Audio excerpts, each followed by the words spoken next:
Welcome to Nayan ultimate. उम्मीद है कि आप सब लोग अच्छे होंगे।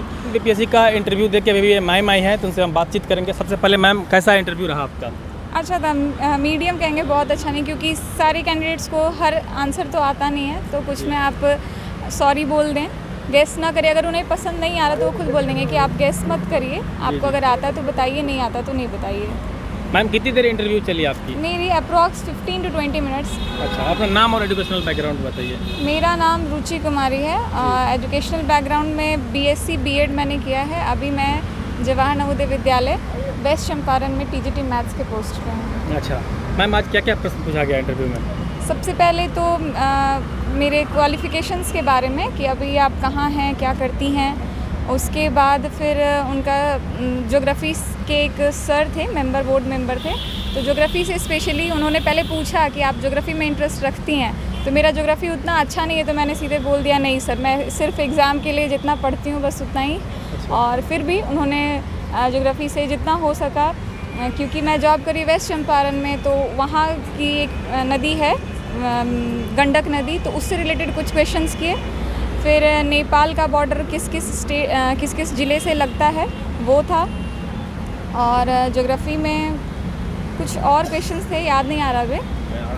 फिर सोशियोलॉजी से, मेरा ऑप्शनल है तो सोशियोलॉजी से कुछ क्वेश्चंस थे कि मतलब एक सोशियोलॉजिस्ट को लेके चाणक्य को आप सोशियोलॉजिस्ट मानती हैं या नहीं मानती हैं तो क्यों मानती हैं, नहीं मानती हैं तो क्यों, मतलब किसी सोशियोलॉजिस्ट को लेके।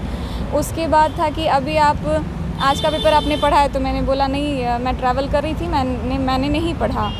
फिर आप मुजफ्फरपुर से यहाँ पे आई तो आपने क्या क्या चीज़ देखा, मतलब आपको क्या क्या चीज़ खास लगा जो आपने देखा।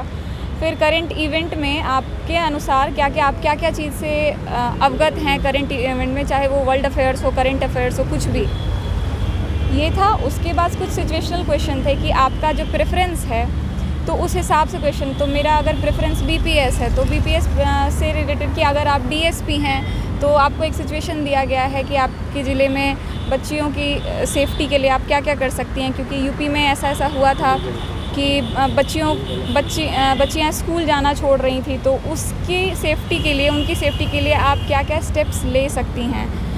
फिर ईव टीजिंग को लेके क्वेश्चन था। तो ऐसे लगभग सारा क्वेश्चन। डैप से क्या पूछा गया था आज?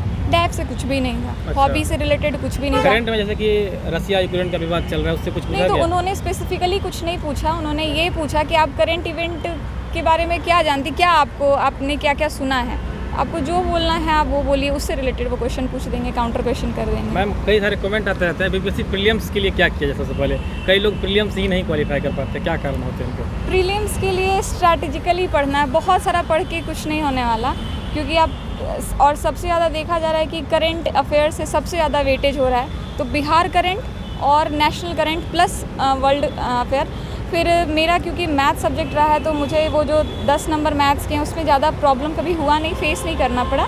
साइंस के क्वेश्चंस रहते हैं थोड़े से, अगर ट्रिकी आपको लग रहे हैं तो उसमें एलिमिनेशन मेथड यूज़ किया करिए। मैक्सिमम क्वेश्चन में एलिमिनेशन, जो फैक्ट्स नहीं है उसमें एलिमिनेशन यूज़ करें। और प्रीवियस ईयर क्वेश्चन से बहुत हेल्प मिलता है। बहुत ज़्यादा पढ़ने से मेरे साथ ये फ़ायदा नहीं हुआ, तो सबकी अपनी स्ट्रैटेजी होती है, मेरी ये स्ट्रैटेजी थी। कितने दिन पीछे का प्रीलिम देखना पड़ता है कम से कम? एटलीस्ट तो आप 10 साल का ज़रूर देखिए।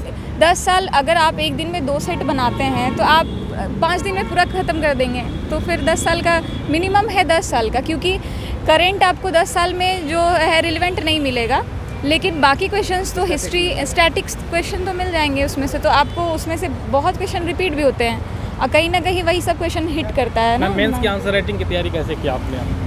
मेरा जो भी प्रिपरेशन रहा, क्योंकि मैं अभी इंटरव्यू के लिए भी मैंने कोई भी मॉक नहीं दिया, मुझे छुट्टी नहीं मिली स्कूल से, तो सारा जो मेरी तैयारी थी वो मैंने अपने से सेल्फ स्टडी से ही की। तो जब मैंने प्री दिया था तब मैं किसी जॉब में नहीं थी, फिर मैंने मेंस दिया तो मैं बैंक में थी। फिर बैंक से मैंने अभी स्विच कर लिया है नवोदय विद्यालय में, तो मेरा इंटरव्यू यहाँ पे रह के हुआ। चलिए ठीक है मैम, थैंक यू, और उम्मीद करता हूँ कि आपका सिलेक्शन हो। I hope.